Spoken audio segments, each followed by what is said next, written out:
Hey guys, so today I'm making a video on the USGI heavy weapon slings. I have a black one, and then I have a Woodland camo one. These work like a silent sling.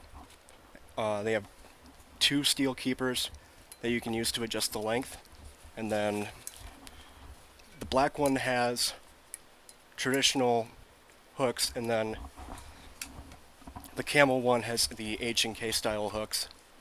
So this one's a bit more difficult to use, but I'm going to show you guys how these are supposed to hook up and what guns they aren't supposed to hook up to and which ones that they are. Unfortunately, I do not have a heavy weapon. I sold my Mark I M249 a long time ago, but I'll be displaying it with a Cybergun Colt M4A1 from Academy Plastic Model, and I can actually do a fair demo of both slings with this one. Okay, so the green sling, the Woodland one, is made entirely out of nylon, 100% nylon, and then steel hooks and steel hardware. The black one is probably just made a bit earlier. This one has nylon in the middle for the padding, and then it's got, this is cotton webbing for the strap. So I'm not sure how it's going to affect performance. I think it might have just been a cost-saving measure. But anyway, let's dive right into the hooking up. So these are not designed for the AR-15 model. And the reason for that being, I think the black one probably be most fitting to show for this one since it's so close to the silent sling. So how you want to wear it is with... and you want the gray part facing up. So you want to put it around your chest. With the rifle is designed to be holding on whatever hand you're dominant with. So if you're right hand dominant, you're going to hold it like this, and then so the M249 has a sling mount on the side of it, on the side of the body. This one has it on the bottom, and that's the issue here. So I'm going to go ahead and rig this thing up using the front gas block sling, and then I'm going to use the stock sling. Oh, that's the Woodland one. Here we go.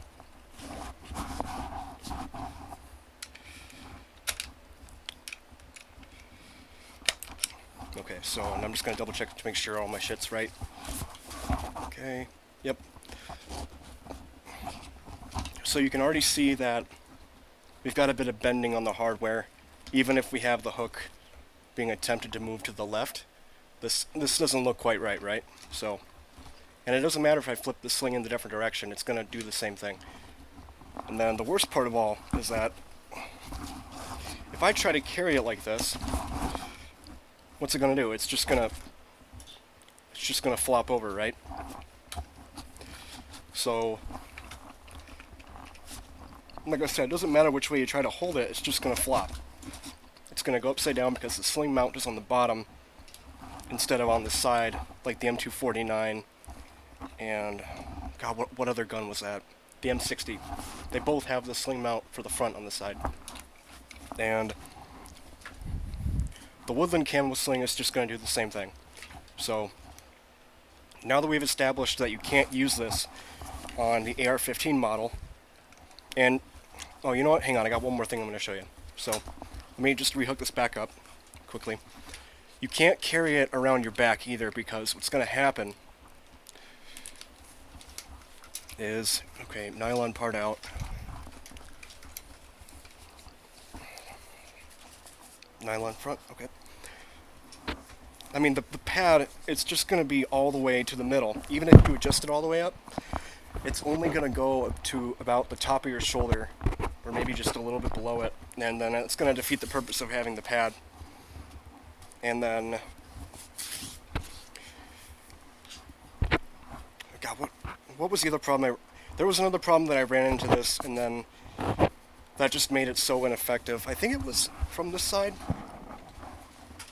Yeah, because what's going to happen is, instead of, and again, this is because it's missing the side sling mount, is that the gun is you're going to want it to go like horizontal on your back, but what it's going to do is it's just going to try to flip over to the middle and it's just going to bump you with its pistol grip, and that's really uncomfortable.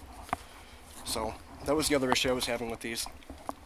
Alright, now I'm going to show you guys how it's supposed to hook up to an M60 and an M249, and they both do it the exact same way. Okay, so how you would do it, and I've got a picture of a Mark 1 M249 on the screen, and I've circled the green parts, and that's where the sling mounting points are. You'll notice the front one is on the left, maybe on the right too, I'm not sure, and then you've got one at the back, and that's on top of the sling.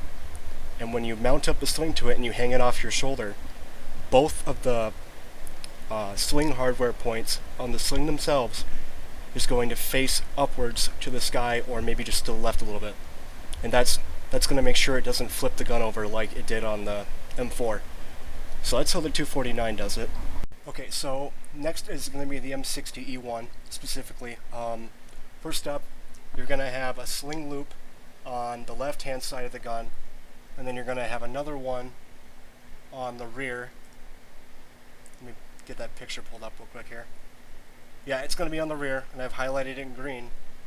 And then for the 240 Bravo, you're going to have, it's a stud on the left of the front, and then again there's just a circle on the back, or a hoop on the back, like the M60E1 has.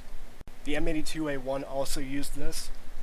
This is an earlier version of it, and it's got the sling mounts in the similar configuration to the M60E1 and 240 Bravo. And then the original spec, M82, had the same sling mount configuration as its later predecessor. Definitely had a rear mounting point in the back, and then it very, very likely had the sling loop on the front left of the gun. Alright, so that's what I know about these two slings, and I'm not going to try to assume the periods of use, the exact models that they were designated for, but I'm sure both of them saw service with a lot of different kinds of weapons, so that's what I know about them. That's how to set them up, and I hope you enjoyed watching this video.